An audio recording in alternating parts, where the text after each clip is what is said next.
Ladies and gentlemen, what is good? We are back with another live episode of the Crisp Logic Podcast. It is the dynamic duo, as usual. Your boys, Jordan Frost Mitchell, got the co host with me. Yes, sir. What's going on? It's your boy Zay. We back at it in full effect. So you ready to jump into it? Come tap in with us. Mm-hmm. Yes, sir. Got a lot to unfold here, man. Last week's episode, we were kind of talking about the status of the Final Four with the NBA Conference Finals. At that point in time, the Timberwolves were packing their bags and on their way to Cancun. And now, as of this week, we are one night ahead of a very unlikely finals matchup, at least on one half of that spectrum. Um, yeah, everybody was, just, whew.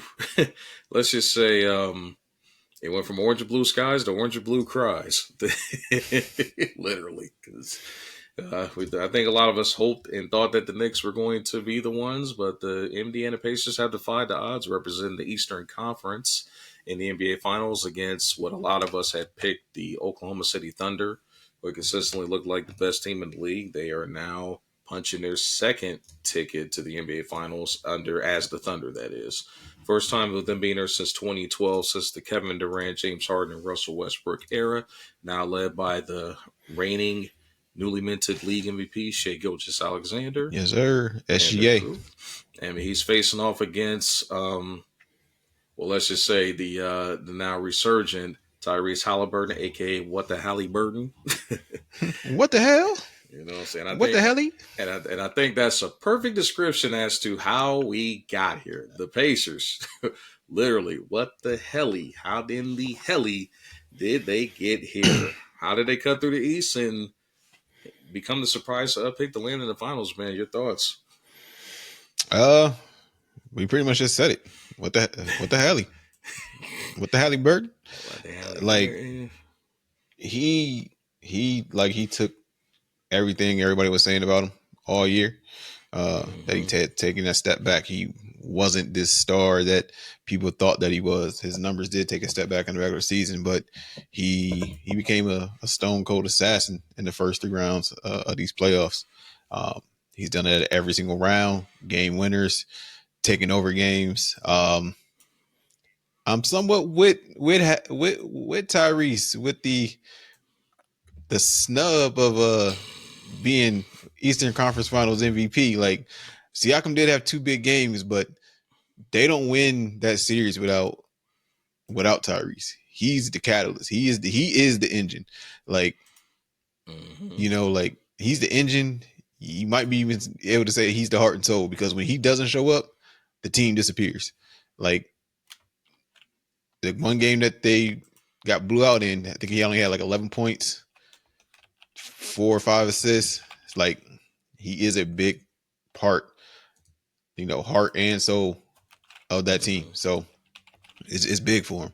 But yeah, they got there simply off of Tyrese and them playing at a very fast pace that a lot of teams could not keep up with. They outran everybody, had the fastest pace in basketball. So that's how I think they got there, having you on your heels, running. And that's all because of Tyrese running. But the issue is going into the finals. The other team like to run at a slower pace, but they can run it. If they need to run that fast break ball, they run it. So I don't think there's no way. I don't see any way outside of SGA getting hurt that Indy can win this finals. Like, I got OKC in 5. Interesting. I got him in 5. OKC in fever. Okay. I got OKC in 5. I got you. I like it.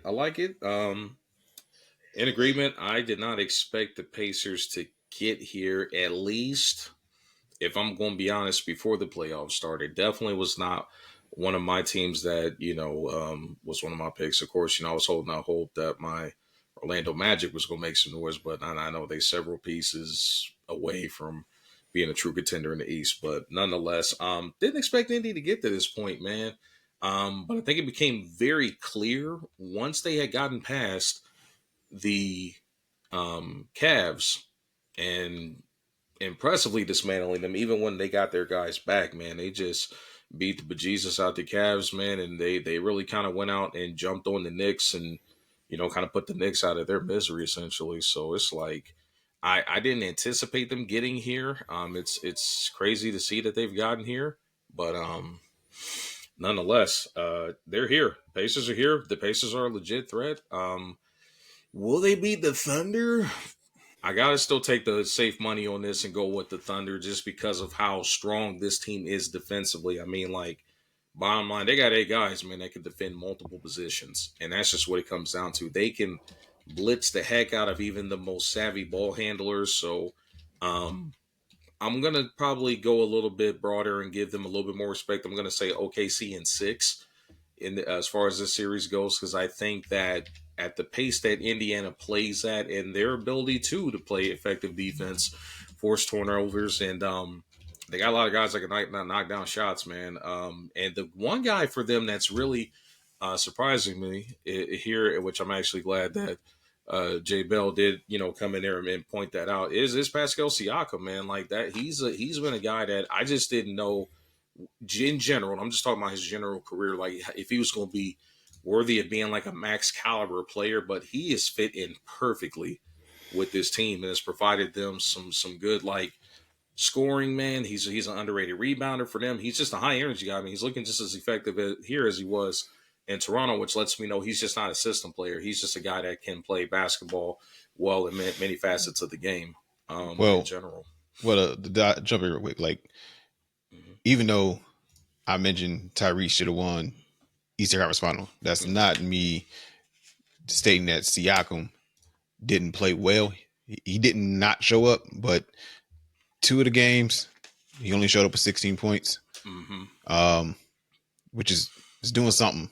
So it's not a slouch. He's 16 in the NBA for Eastern Conference Finals. He did have 2 30-point games, but so did Tyrese.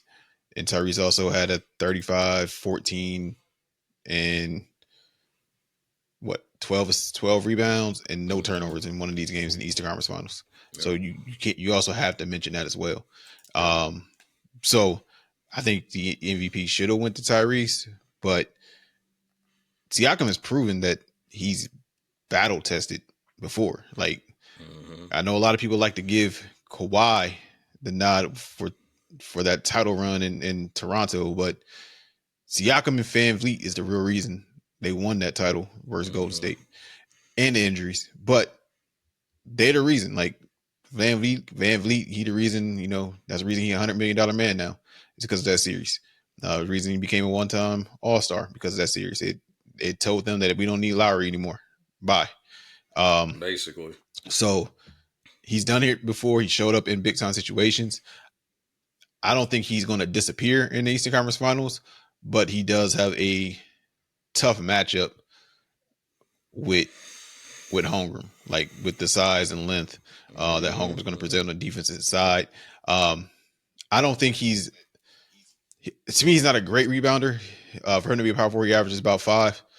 I don't think he's a great rebounder, and I think that may even take a little bit of a dip going into this series with OKC, with Holmgren and Isaiah Hartenstein down there. But we'll see. I think he's going to be able to get to 15, but it's going to be a tough 15. So, like, I'm with it. But as a team, I just don't see how OKC doesn't roll with this. Like GA, like Tyrese can't guard him. Naismith can't guard him. The fact that we're talking Nimrod, about Aaron Nesmith, bro, like that just I knew who Nesmith was before the series and before game 1. So I knew who he was. I even knew who he was when he was in Boston a couple years ago. So I've known about him. But like I really know about him because of 2K. Like for some reason he was like a 2nd round pick and had like a 98 potential and would go crazy in dynasties. Like, but it is what it is. But I just don't see how they take a step back. Talking about the Thunder. Yeah, I don't see how the Thunder go back. And bird chest for Holmgren. I mean, from Holmgren, bird chest for Siakam. Like, nobody else could. Like, even Randall didn't even go through his chest. So I don't think it's gonna happen with Siakam. Siakam isn't that guy. He's more a finesse guy anyway. And Mm-hmm. so is Miles Turner. So I get what you're trying to say, but this ain't football. There ain't no football players. They ain't got no physical mentality like that. Neither one of them. So unless they change up their game, I don't see that. Um, Mm-hmm. but even if they did, Holmgren has the length and he's actually savvy enough on the defensive side for the most part to avoid some fouls, and you still use his length to deflect the shot or at least affect the shot. Um, so I'm not too worried about that either, Justin. Like I ain't too worried about it, JB. But I hear you, but I ain't too worried about it. Nah, man. And the funny thing is, I know, like, I was getting like hell when I was like crapping on Chet Holmgren, like back when he first got drafted to the Oklahoma City Thunder, man. Like, I'm like, bro, like, I understand we're in the age, like, we're seeing all these dynamic bigs that can do it all. Like, they 7 feet, 7'1" plus, can dribble, shoot, post fade, create off the dribble, block shots. Like, you got all these super hybrid athletes. I just didn't think Chet was one of them. Maybe because he was under 200 pounds at the time when he got drafted.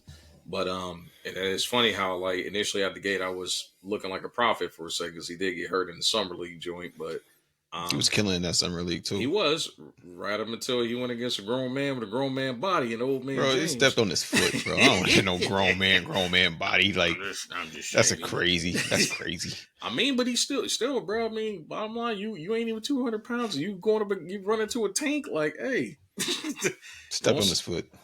No collision. Stepped on his foot. still, man. But the only thing I didn't like, Oh, because shoot. I seen him play in high school. I had mentioned it like an episode or two ago with him Uh-huh. and Monty Bates. I seen him play like another time or two the year prior because he was in school with Jalen Suggs. So My boy. yep. So I seen him play multiple times, and people were saying like KD. I'm like, he's not KD esque. Like just because you 7 foot and can shoot it, don't mean you KD. So I never seen. I hate when people do that because they was even saying that Bold, with Cooper bold. Flag for a reason. I mean for a moment, and I'm like, he's not that. He's a Swiss Army knife.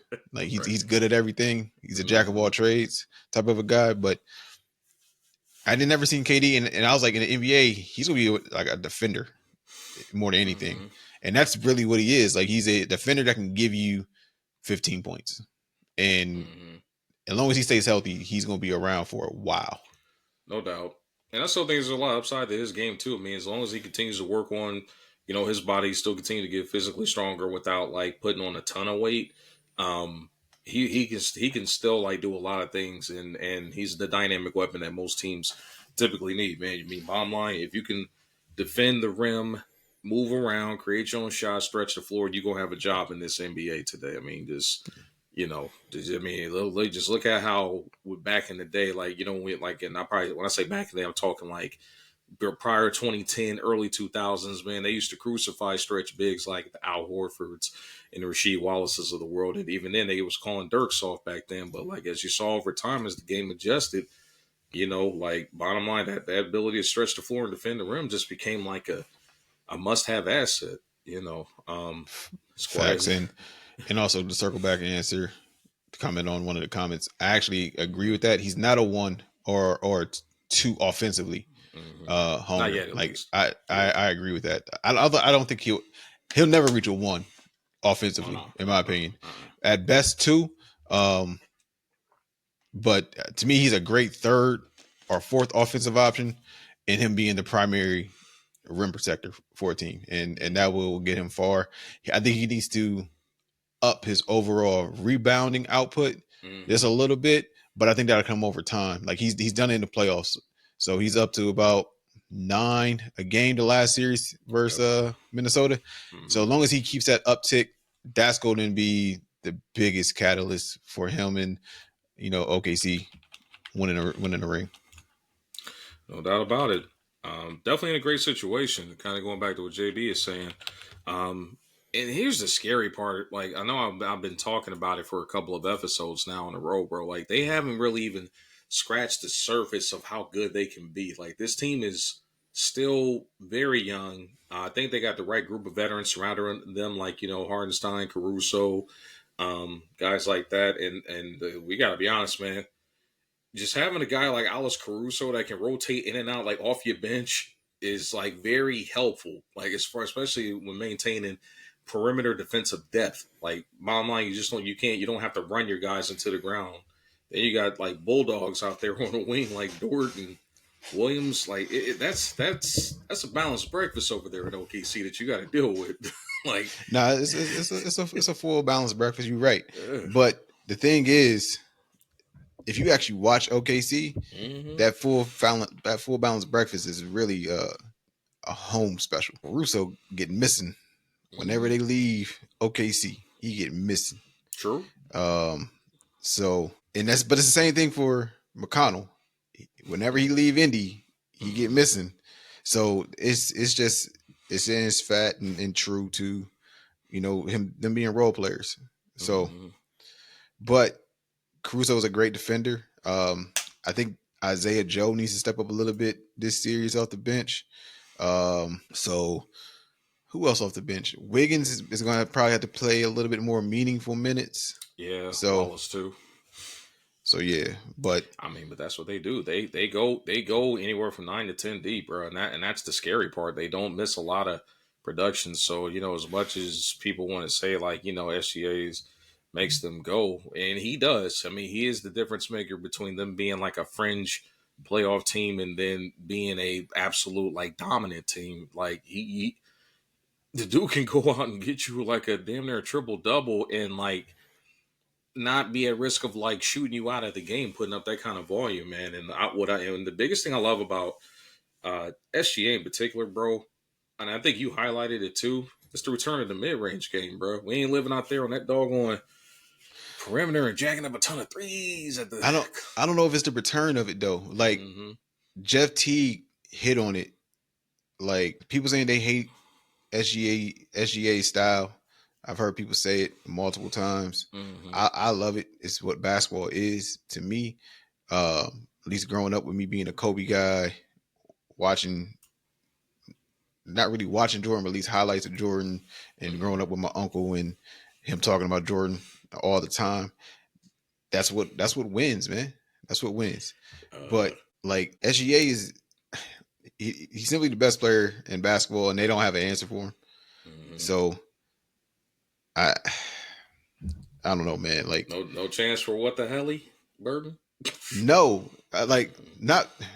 I'm not gonna say not by itself because no one wins a championship by itself, but it's gonna have to be role players that Mm-hmm, step up. Like the way Matherin stepped up the last two games. Well, mm-hmm, not the last game. He disappeared again. But game what 5 mm-hmm. and 4 when he was at 20 plus. I'm not saying he needs to get 20 plus every game, Uh-huh. but 10 plus off the bench from him is going to be needed if they want to threaten OKC. Like he has to step up. Toppin has to step up and be more consistent. Um, it's going to be the role players. It can't come from Haliburton and Siakam, um, because I can't count on Nimrod, and I can't not Nimrod. What's his name? Nimhard. Nembhard, Nimhard. Yeah, Nimhard. yeah. Can't count on Nimhard, Boy, caught it straight, didn't even and ask for it. can't count on Nimhard, and you can't count on you can't count on 8 threes from Neesmith. Big facts. Nah, that was Like, definitely like an anomaly. Like he was yeah, just like cooking that night. yeah. So you can't count on that either. So Yeah. that's just where we at, and I don't think they can do it. Like, yeah, I had OKC winning before the playoffs, and Mhm. I had them in Boston, and we all know what happened with Boston. And yeah, we here. OKC is here, so I got them in 5. You know, Halle Burton, Siakam. It don't I matter who just, you think of OKC in 5. man, I hope for the NBA's ratings sake that it does at least go 6, man, and we do get something different, man. But you know what though, as fast as we want to like give it to OKC, bro, I would not be surprised if this mess like messes around and like goes the distance, man, just because of how like resilient that Indiana team is, bro. Like that's a resilient group, and they get a lot of production from a lot of other guys, man. And Halliburton, Tyrese Haliburton is something special to behold, bro. I mean, like he's a total package when it comes to like point guard play. I mean, bottom line, the guy can get to the bucket with the best of them. He can launch, and I'm talking like launch some crazy shots with that ugly form of his, man. But I've never seen nobody like at least at the guard position shoot that flat. Like as far as like they hardly having any lift of their jumper and be that consistent with it, bro. Like it's weird, man. Like Yeah. he shoots like that old head at the Y, man. It just like was like had it back in the day, but just like knees is gone, but just still got like a solid stroke. You know what I'm saying? Pause. Nah, Fault. Catch nah, you good. that.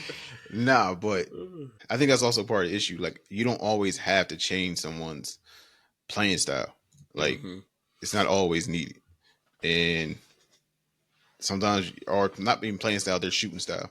Right. Some people's shooting style is broken. Like, I do think Lonzo needed to change his. He did get up to over 40 before this recent knee injury, Mm-hmm. but 40% that is. Oh yeah. But I've heard Steve Kerr say after his workout interviews, like, "Hey, don't let a coach change your shooting style." So, and Mm-hmm. he stayed true to it, and it's working right now. He shoots around 39%, close to 40, which isn't bad at all. RJ, what up? To by no means, but is room for improvement, and he's going to have to improve it if they want to win the series. Like, he's got to be elite every night, like no nights off, like Big because facts. that man SGA on the other side, he ain't taking the night off. He I'd gonna say give that. you he gonna give you 30. So the Mm-hmm. question is, who gonna cancel out that 30? Who gonna watch it? Because he gonna give you that 30, Might give you whether 40 whether water. whether it's him going 13 of 20 Mm-hmm. or 2 of 20 and shooting 25 free throws. He go get it. I'm He glad you go brought get that it. up. He go get it. I'm so glad you brought that up, bro. Because what I don't like is how they're trying to like give my boy the whole like flopping and him look at James Harden esque and all that with getting free throws. Like you can tell it's a lot of casual people like just chiming in because they just heard about him and they reaching for the low hanging fruit as far as he's concerned. Like I get it, he generates a lot of fouls. I get it. But that's also a part of the game. That's a part of basketball. Like bottom line, especially if your shot's not falling, you have to find a way to generate buckets, whether it's selling calls or whatever the case is. But they gotta chill, man. I'm seeing one too many posts of people comparing him like like which I know the whole LeBron flopping thing. Like it's below that. I've seen much worse people that flop through the years. But Bro, everybody flops.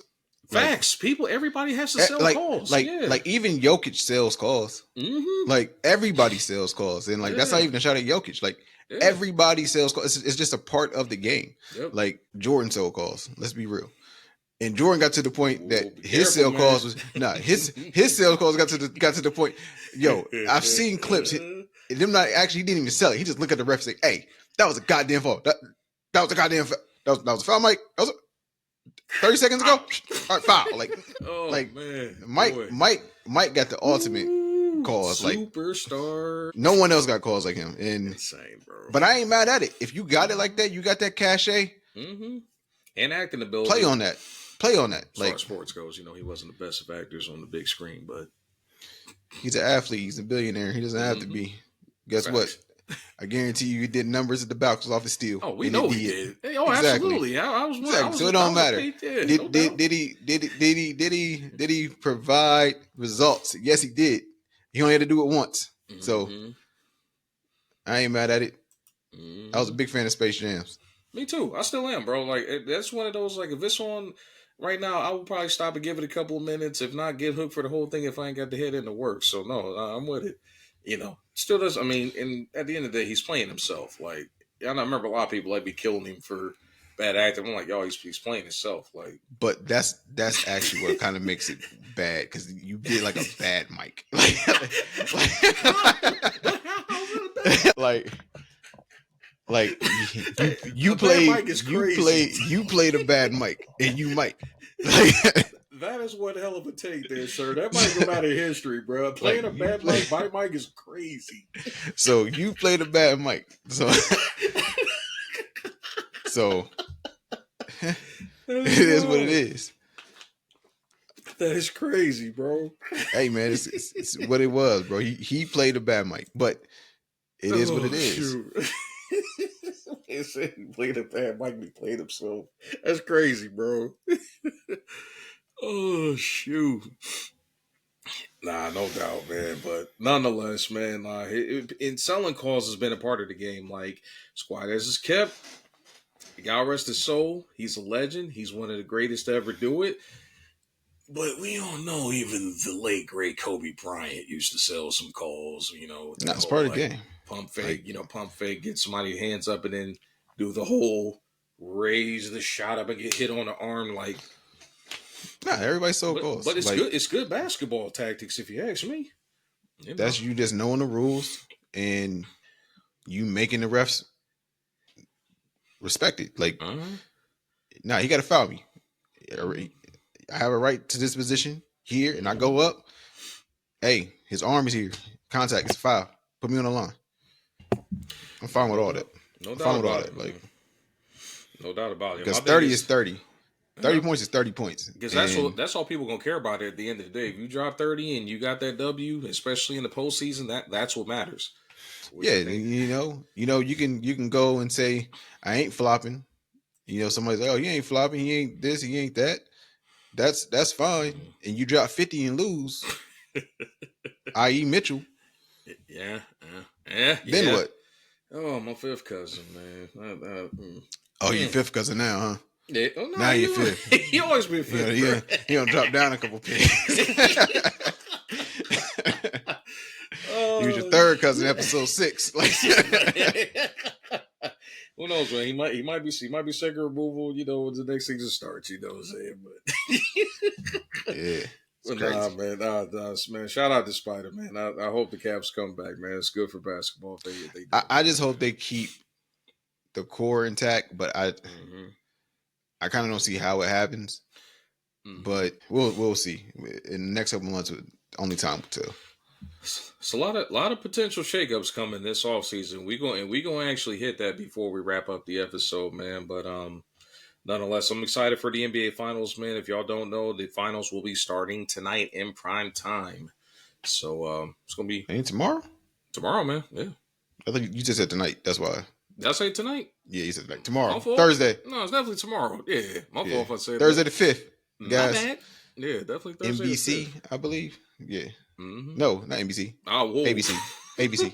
Next year, I think it's NBC. ABC. My boy got on his mind is a round ball rock coming back. ABC, y'all. So, Channel 6 if you in Columbus.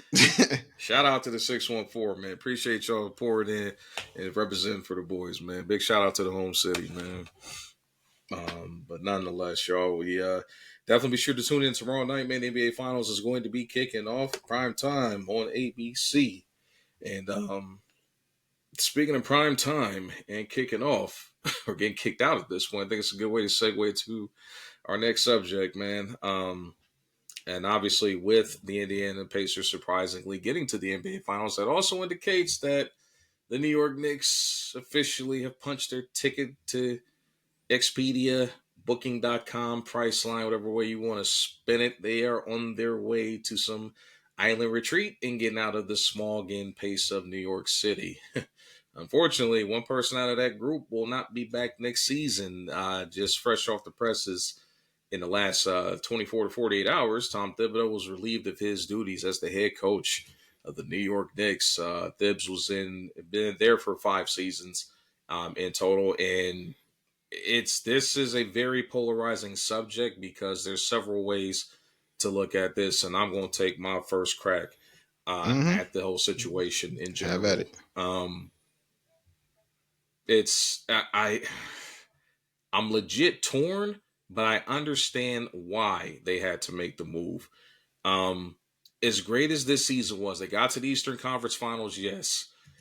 Albeit a shaky path to get there. Who knows if they would have beat Boston if Jason Tatum was healthy? Some people don't think that wouldn't have mattered either way. I kind of felt that Boston might have been a little fraudulent to begin with, but nonetheless, they got there. But they also kind of got exposed by the Pacers to some degree as well too. So, as much as I understand why they let him go, whether it's culture, voices, running the team into the ground. What this eerily reminds me of how back in I want it was like in the mid like 2010s, like back when the Memphis Grizzlies was like really doing good, and they were like in the Western Conference Finals, like making noise, developing guys, reaching heights that franchise in particular had never seen. Like period, really they haven't seen it since then. Back in the prime days of the grit and grind, but they fired Lionel Hollins after making the Western Conference Finals. Like the coach leads you on your deepest post run, and you don't give him a chance to like what I'm saying, build on that. Like that's what I don't get. Like I understand that Tibbs is a hard coach, 3 franchises down to his belt where he's had like the complaint of like running players into the ground and playing starters excess minutes and guys having dead legs when you need them the most and guys getting hurt as a result of it. I understand all of that, but you cannot dismiss the man's accomplishments. New York had been pretty much irrelevant from like the championship contention standpoint. Even back when Carmelo was there, I mean, yes, he was there in New York and they were making some runs, but like at the end of the day, we all knew Miami was coming out of the East, and at that point in time, LeBron was coming out of Cleveland. Like he had a hammerlock on the Eastern Conference, like it was a foregone conclusion. But I got a problem with them letting him go after a Eastern Conference Finals run, whether it be ultimately because they lost to the Indiana Pacers and they got exposed. I don't know, but I got a problem with it, X. I got a major problem with it, brother. Because I would really like to see like the details of like how his contract was written up. Like, was it like a time limit thing? Was it like a complaint thing? Like, what did he not do in order to justify the firing? I guess that's the ultimate thing that I'm trying to like figure out. Like I get the logic behind it, but based on performance alone, it still don't make sense. And I guess that's where I'm torn. It's like basketball logic versus like performance based. Like what like where do you where's the ground on that? Where do you make that decision? Or where's your stance on that? Oh, my stance on it pretty much is I don't agree with it. Pretty much. You guys haven't reached the Eastern Conference Finals since 2000, 99, 2000. Mm-hmm. Like, haven't sniffed it. Back when Cash Money Records was Yeah, taking over in the 99 and the 2000. yeah. You ain't sniffed it, and if you want to say y'all got there because it's a fluke, it don't matter. You play who's in front of you. If the opposing team is hurt, oh well. It's part of basketball. It's part of attrition. It's just nature of the beast.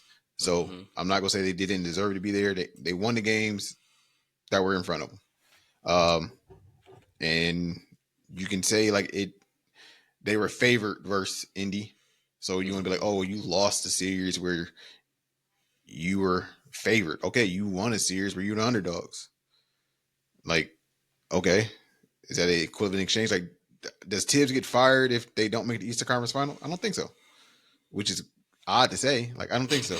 Um, like if they lose to Boston, if Boston's healthy and they lose to Boston, I Mm-hmm. don't think he gets fired because you lost to Boston and you took him to 6 games, type of thing. Like, but he does run his players into the ground. Up until the last 2 games, he was running a 7-man rotation, which is crazy. Um, so he has to adjust and fix that if he gets another shot because he did the same thing in Chicago. He did the same thing in Minnesota and now in New York. He relies on his starting five entirely too much. Mm-hmm. He has to get comfortable with being able to go into his bench and Mm-hmm. utilize them. And that's really I don't think Indy's more talented than them. They just ran a deeper rotation, so their players were fresher Yeah. and they got outran. Like when you're doing that and you're going against a team that has the fastest pace in basketball, that's why they'll get a layup and then give up a transition layup off a make. You don't give up a transition layup off of a make. Like that's ridiculous. Like Very much so. you don't even do that in 2K. Not off a make. Like Right. that's ridiculous. So and that's the issue. Like they were getting ran out the gym, like from a Mm-hmm. cardio standpoint, because they running 7-man, Uh, Indy running 10 deep. mm-hmm. So he has to Yeah. adjust that. But I don't agree with the firing. But I'm not shocked by it. I've seen crazier firings in my day. You know, You said Lionel Lionel, Hollins. yeah, Yep. Lionel Hollins. If you want to go to football route, Marty Schottenheimer with the Chargers. Mm. He went 14-2. Whew. So I'm like, Yeah. I so forgot like about that. I've seen some crazy firings, but Mm-hmm. I didn't think it was warranted. But this is where we're at. But my thing is, where do you go from here? Like, for when they pulled him into the office or picked up that phone call, and it was like, hey, we go ahead and relieve you of your duties. Mm-hmm. We'll send the FedEx box to you. Don't come back in. Who do they have like on their short list? Like, who's on their short list? Yeah. Like, I had someone tell me who they think it should be. I don't think Mm-hmm. you're gonna lower this guy away though. Not with what he got right now. Who's But up? they talking about Ime Udoka. Like, Mm. I don't think I'm not leaving Houston. I'm not leaving that young Houston Yeah. team for New York. No. I'm not. Yeah. I'm not.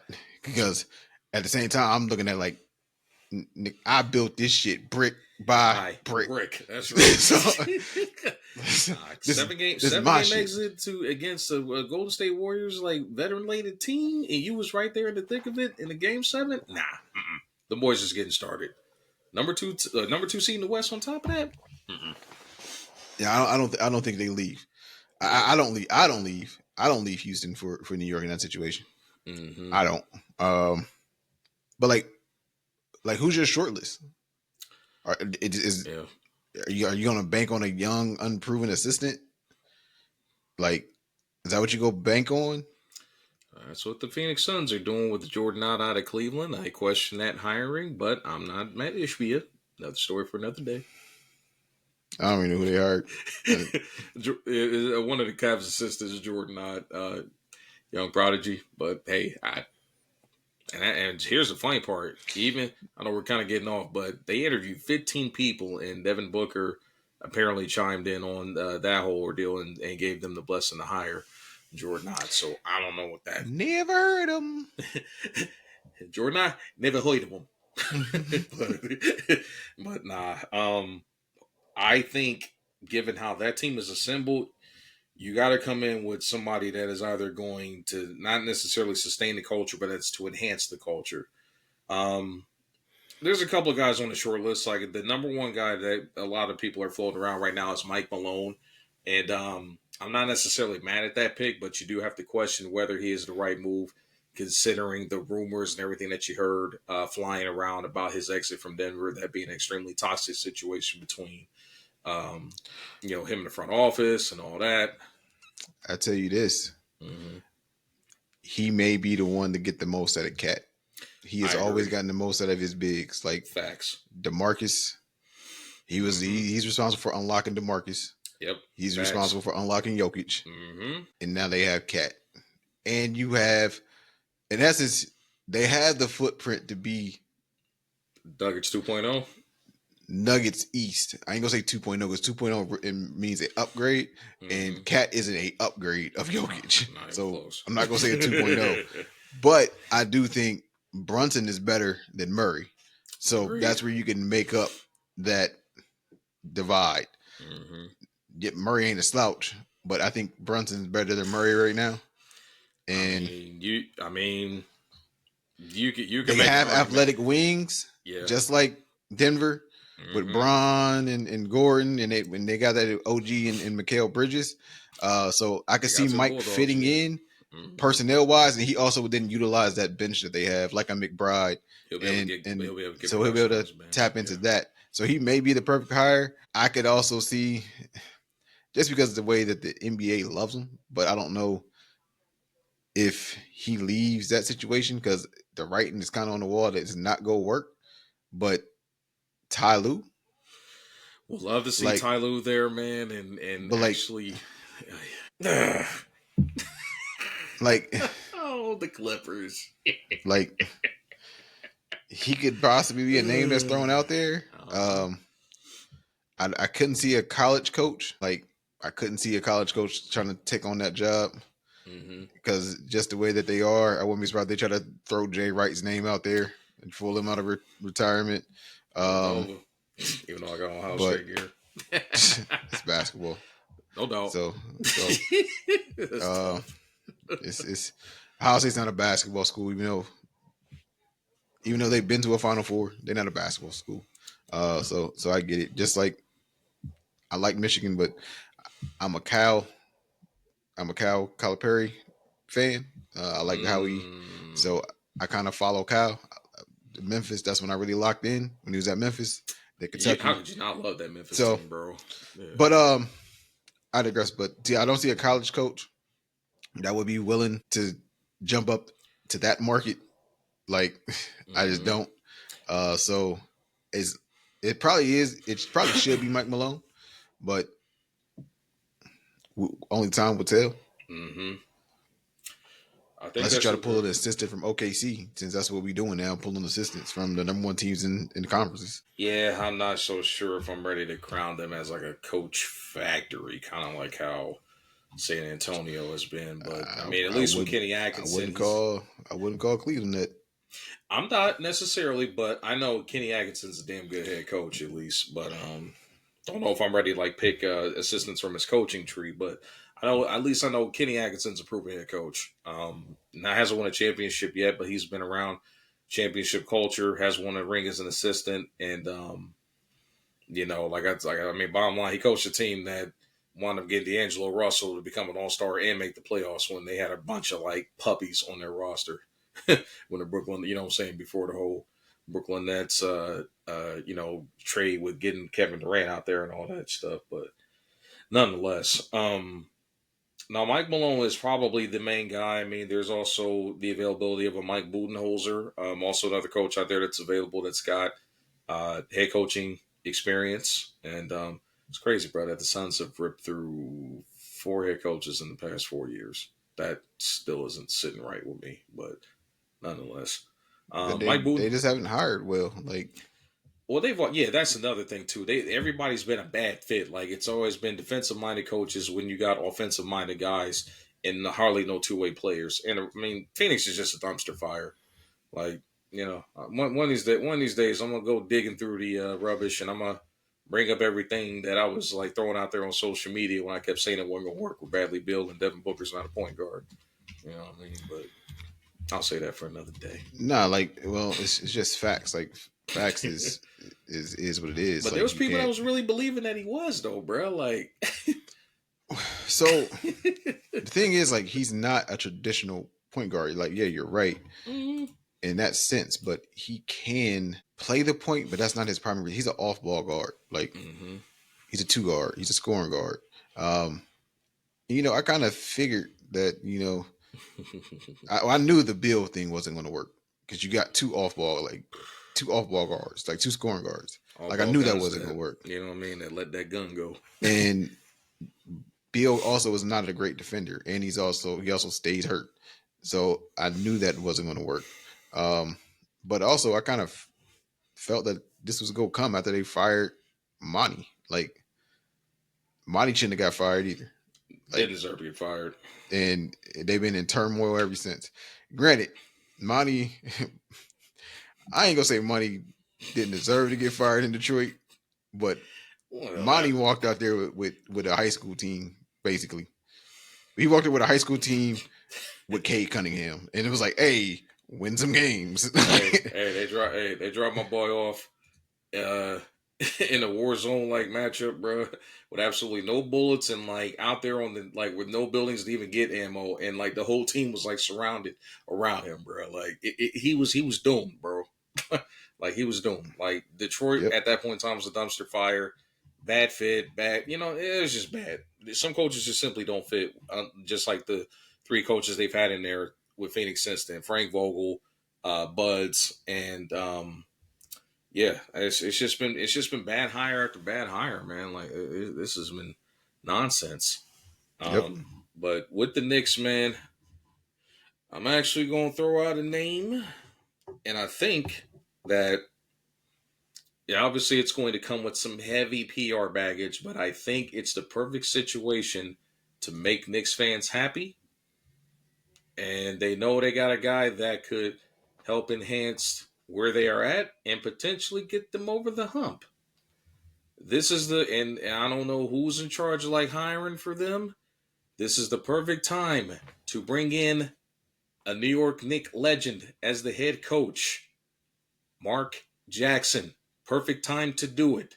Perfect time to do it. I know it's going to come with some PR backlash. I know there's the whole thing about, his religious beliefs and the potential homophobia nonsense. But if anybody can take the backlash because their front office does not talk to the public and their owner clearly doesn't give a damn as far as like how he looks as far as like PR goes, this is the same guy that, has had the Nick legends like Patrick Ewing and Charles Oakley thrown out of the damn arena for various reasons. So clearly, I mean, he can withstand it. James Dolan can withstand anything, and it's the Knicks. The Knicks are the fan base is going to support them no matter what.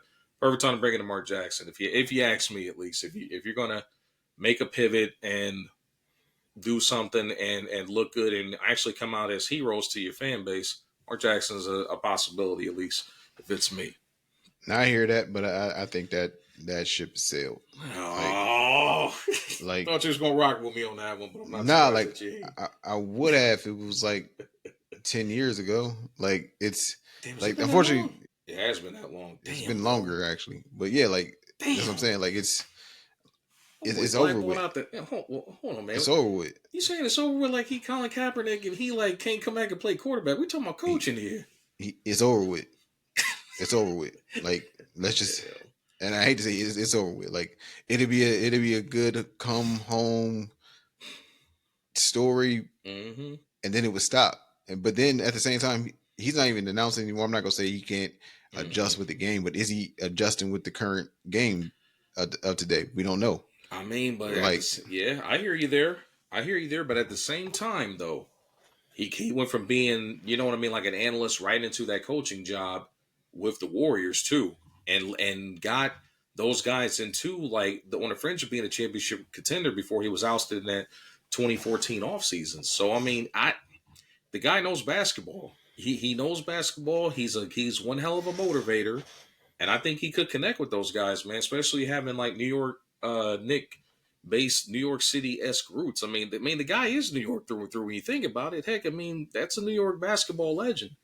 But I don't know. I don't know what the brain trust is thinking right now. I think they're going to take the safe route and go after a guy like a Mike Malone. But they better not, with the way that team is built and that way that fan base is feeling right now. They better not go out here and get some young guy, yes man, or you know what I mean, like roll the dice on some up and coming assistant with like a limited resume to stand on. That's all I'm gonna say. The only way they can do that and survive it, they can't miss. Can't miss on the coaching hire. Yeah, like if they go that route, they can't miss. Like it's going to have to be someone that blow them away in the interview, and not only blows them away in the interviews. Yep, implements it, and they're threatening. And by threatening, I mean back to the Eastern Conference Final next year. That's what I mean. Like if they go that route, it's going to have to be that type of impact with that hasty New York fan base. So hasty, I like that. Hasty, as we see from our resident Knick fan. So. Hey, but nonetheless, we appreciate the support. But yes, definitely has been identified as a resident Knicks fan. No doubt about it. But I think Mike Malone is the safest hire. And he may have the biggest impact because I also think he would still get a little bit more out of Josh Hart too. So he might be the perfect hire, but does Mike want to be there? That's also another question. Like, something tells me that Mike might not be the biggest media guy, and then going into New York, he's only coached in small markets, Sacramento, then Denver, and to go to the on paper Mecca, Gotham. Is he the hero that they need? That's right. You know I was getting ready to go. Is he the hero that Gotham needs, but not the one that it deserves? So Mark Jackson, he is the hero that Gotham deserves. but it's But not is the he? one that he needs right now. Yeah. So 10 years ago, maybe. Y'all gotta But stall my boy MJ out, man. He done got blackballed, bro. He is not Colin Kaepernick. There's a much longer clock on coaching, man. Much longer. no, it's a longer clock on coaching. He can go coach at Lincoln High School in New York. Lincoln, But Lincoln, roll call. with the Knicks, that shit over with. Bruh, it's the Knicks though, bro. He is the Knicks. With. Like, come on, man. You gotta. That's over with. Nah, man. I ain't giving up hope, bro. Like, I got some faith in Leon Rose because he did recognize all my boys out of Villanova and saw the potential in them. Even though I still say they overpaid for Mikal Bridges, and I rocks with Bridges, but that amount of draft picks is crazy for him. So, also, we got to get to a point where we got to recognize that giving up draft capital, it's really only a bad thing if you give up the capital and then your ass. Because in essence, if you go be a top Clippers. team, because if you go be a top team, in essence, you're trading away second round picks dressed as first rounders. So it's not that big of an issue. And the Knicks, they're not going to be. I don't think they're going to win a title, but they're not going to be a lottery team either for the foreseeable future. Like, unless they somehow fall completely off a cliff, they're not going to be a lottery team. Hey, like Brunson alone, they're not a lottery team. Him and Mikal Bridges, not a lottery team. Him, Mikal Bridges, and OG, not a lottery team. Him, Mikal, OG, and Cat, not a lottery team. As long as they're healthy, they're not a lottery team. So again, this is why they got it. They have to stick this landing with the next coaching hire. I mean, again, don't be like Phoenix. Don't be out here hiring no guy off no Cavaliers assistant coaching staff, some unproven guy. You're going to have to bring in, like, bottom line. I think Mike could work there. Mike Malone could work in Phoenix. Not. Excuse me. I should have. Mike Budenholzer could work in New York. His coaching style could work in New York. I think it could too. But defensive minded, yeah. Him coming off of the wrong fit in Phoenix, I don't. He's not going to get. He's got to be assistant for a couple years, probably. Mm-hmm. But yeah, his coaching style would work with that Knicks roster. I think it could too. He doesn't have as dynamic of a weapon that Giannis was, but also he's not inheriting a guy that you have to form a complex offense around like Giannis either. So no, I mean I think it would be a good landing spot for Buds too. I'm still mad at the fact that he's still not in Milwaukee. I mean, the fact that they fired that man, I understand 3 first round exits after, you know what I mean, after the chip and all that, but like to fire that guy knowing doggone well that in that series Giannis got hurt and he lost a relative, he lost an immediate family member in an auto accident right in the middle of that playoff series. That still just don't sit well with me, man. Like, but I digress. But I do like Buds potentially stepping into that situation as well, and don't rule out Jay Wright, man. I mean, they could legit, and I know I'm gonna be a little biased sounding because I'm a homer. You know, I'm a Nova Nation through and through with it when it comes to basketball. Because I'd be the first to admit that I ain't pay attention to the football team. And the reason also I would say, but he got the New York Wildcats on that damn roster right now. So he coached 3 of those guys. Mm-hmm. So he's a guy that gets the most out of his guards, as we've seen. You know what I mean? So I mean, not only did he coach those guys, he won 2 national championships with those guys too. So which I know that's on the collegiate level, but he knocked off some big programs en route to those chips. But I mean, I can see that happening. But that's also if Jay's really ready to get back into coaching too, man. I mean, you can tell he was semi-exhausted at the time of that final run at Villanova, even though they made the Final Four. But you can even tell then, like, it was time for him to step away, at least on his own, accords. But I wouldn't be surprised at that. They might just say to hell with it, and go Nova all the way through and through. It wouldn't surprise me at all whatsoever. They got to bring Dante back, right? It's only right. Yeah, but can you mend that bridge and bring Dante back after you basically traded for Bridges and relegated him to the bench? Is he willing to take on a bench role? He's a bench player. You better fit in. You ain't back at Nova. You ain't just starting. He was on the bench at Nova. He was a six man. It won't that well. Don't get me started. Don't see now. You about to take it to a subject that pisses me off because like I like and hate Dante DiVincenzo at the same time because I'm mad that he left after that first. Hey, y'all. I don't think y'all win that. I second. don't think y'all win that natty without him though. Oh, without question. No. The guy was Superman off the bench. No, don't let's not get it twisted. You know, there's a reason why they called him the Michael Jordan of Delaware when it came to basketball. But I mean, I felt bad because he was really starting to come into his own last season with the Knicks as far as like looking like a starter caliber player for them, especially when all the injuries started piling up. I mean, dude was hooping, and he was fitting nice. And I know it sounded good on paper, but bottom line, when they brought in Bridges, that kind of signaled that yeah, bro, you going to the bench, you know. You know, which it really, in actual reality, that probably should have been Josh Hart taking that step back, but you know, he's proven himself to be a starting caliber player as well too. So you know, because bottom line, four guards, which I know technically they got him listed as a power forward, but that's because of how they play. Like he's really a small forward shooting guard that just can get up and rebound with the best of them. Mm-hmm. So, which I'm so glad he's kind of found he's like repurposed himself because technically he was drafted as a point guard coming into the league, but he's definitely done a damn good job repurposing himself as like a perfect utility role player in regards. But we'll see.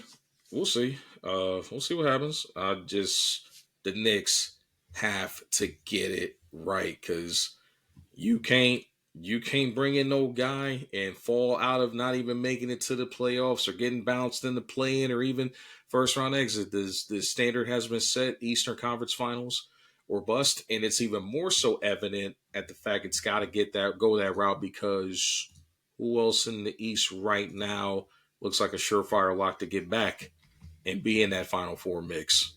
You know what I mean? Like Boston's looking at some massive changes that are coming. Cleveland, there's the health concern. There's rumbles about them possibly moving on from Darius Garland potentially this offseason. The Bucks are toast, man. Like I strongly can see like Giannis getting ready to pack his bags ahead of San Antonio, which that's going to be another monster potentially on the horizon out that way. I still think Orlando, I don't know if they're going to make any major moves. They're still a piece or two away. Still not 100% sold on Detroit. I know they made the playoffs, but let's see if the sophomore slump kicks in as far as they are concerned. The Pacers will clearly be back if they can re-sign Miles Turner this offseason because I think he's going to be a pivotal piece for them to retain if they are going to stay in the mix as far as like how they're currently assembled too. So I think the East is at least that the top half of the East is definitely like that's going to be a shuffling board to say the least. But the Knicks, they got a chance to get back at it, but you got to get this coaching hire right. They cannot miss. Can't afford it. Not at all. Afford it. But we're gonna transition to the final piece, man, and wrap it up here in a little bit. But nonetheless, man, the unique thing about this NBA Finals is the fact that we got teams now, man, that are here and unlike how it was a few years ago where the super teams were dominating, bro, I think this is kind of signaling that the super team era is over with, bro. Like, you can now get it done if you assemble your roster correctly. And when I say that, you obviously have to build around a superstar. You may have to have literally a 1, 2, and 3 pecking order options on that list and then have the right guys in the right positions after that. But bottom line, these two teams that are here right now are proving like it's strength in numbers. You got to have depth. You got to have the ability to play defense. You got to have the ability to like not have one trick ponies out there as far as like only defensive, only bigs or bigs that can stretch the floor or guards that can't shoot the three. Like you got to have versatility at all levels. And I think that's what these two teams in the finals have proven so far, man. But I think that them days of getting, KD, Harden, Kyrie on the same squad and being in the mix, like it's over with, bro. Like we've got several teams that have like 3 all-star caliber-esque players or like stars and all-star fringe guys that, are just out. Like, I mean, hell, look at the Suns. I mean, it seems like everything we keep talking about keeps circling back to the Phoenix Suns and they catching hella strays, but you got 3 guys that are all-star caliber players and they didn't even make the postseason. Well, yeah, they catch a stray because we're talking about super teams, and if that's over, and they're the last team to try it, and it didn't work. But I don't think that if you want to say it's dead, I think it's going to be dead because of the structure of the CBA, not because Big facts. getting 3 talented all stars won't work. It's just the way that the TBA is structured to kind of detour teams from going that route and wanting them to build it, which is fine. That's what OKC has done, but everybody can't be OKC. And OKC has to do it that way because, respectfully, as a free agent, I would never go to Oklahoma City. Like, for what? Like, there's nothing for me in OKC. Like, willingly just sign there because, oh, I like it here. No. I'm not going anywhere smaller than here. Hold on. There's nothing there as far as what's concerned. What would be your reasons for signing there outside of basketball? Way of life, flatlands. Like, there's nothing for me in OKC, bro. Are you saying it's boring? For sure. That's tough, bro. That might be why they so damn good. Ain't nothing else for them to do. All they can do is get in the gym. Hey, what did J.R. Smith say when he got traded to Cleveland back when LeBron was there? You know, he had to focus on basketball. You know, wasn't nothing to do in Cleveland like I was in New York, and wasn't no trouble to get into. You know, yeah, so that might be why they so good already. Like, but like, it's not even like I'm not a wild boy at all. Like, but I got millions at my disposal. I want to be able to have at least give me something I can even think about doing. Like think about doing just anything. Like, can't do anything. Like, the nightlife can't be great. That's what I was waiting on you to say. I was waiting on you to. Nightlife can't be great. So you like, granted, you could probably walk around and see like you the king if you the man. Like, SGA, I know is the king of the city. He's the mayor of OKC right now, basically. So you have to build it out the mud and draft capital and drafting right. They probably have the best scouting department in all the NBA. Like, they really don't miss on their draft picks, and then they do a great job of scouting. And I know people hate analytics, but Alex Caruso was an analytic acquire. Like, he's an analytic acquisition. So yeah, I got you. It works to a degree. The analytics will only get you so far because numbers can't compute certain things like heart and determination and somewhat of an eye test. Like, Caruso was gritty, so the analytics will tell you that he can give you 9 a night. But on the nights that he doesn't give you 9, what is he doing on the defensive side that doesn't show up on the stat sheet? What is he doing? Is he now making the opposing team star guard that was traditionally 48%? Now is he shooting 32% this game because now he's on him? Yep. So it's things like that. The reason why you look at it like, hey, Josh, I understand what you may be and that you have the star potential, but you give us draft capital. So I'm going to use the analytics side, go get Caruso, package him with other picks, draft capital, and now we don't got to worry about paying you $150 million. We go pay Caruso this 7, and we go be able to pay SGA, Holmgren, and maybe Williams. He may have stepped into the conversation with his play this last year. So that could be a thing where now Williams is on that chopping block because is the owner of OKC going to want to pay that tax? That's going to be the thing. So one of them going to have to go. SGA is the untouchable one, obviously. And I think just off the motto, you got to keep the big. So Holmgren might be safe, and it might be like, hey, Williams, buddy. Hey, all-star and buddy. We love you. We love you, buddy. You know, it's a business. It's a business. Never personal. This isn't personal, but I think that may be the conversation in a year or two with Williams. But you do that with being able to trade, being able to identify with analytics, and also with an eye test of what role players will fit with your stars. And yeah, I think because of the CBA, the super team the super team era is done for now, unless you draft it. Like, because if another team draft, they're able to draft Russell, Harden, and Durant. I don't care if you draft it or trade for it. That's a damn super team.